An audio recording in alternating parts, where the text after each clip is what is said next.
বাপের কথা কেউ কয় না তো, আসলে যে বাপটা কিন্তু বেশি কষ্ট করে, এই বাপটার কথা কেউ কয় না।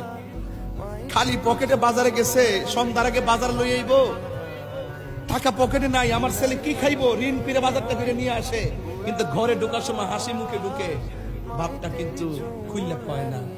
আরে বাপে 1200 টাকা বেতন পাইছে, কয়েকটা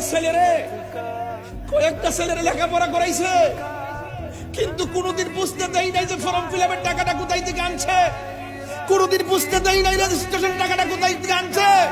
আমার কাছে তো বড় কষ্ট লাগে, ছোট্ট একটা পেটের মধ্যে 2 সন্তানের জায়গা হলো, ছোট্ট একটা পেটের মধ্যে 2 সন্তানের জায়গা হলো, আর তোর লক্ষ টাকার ফ্ল্যাটের ভিতরে, তোর লক্ষ টাকার ফ্ল্যাটের ভিতরে তোর মার জায়গা করে দিতে পারলি না।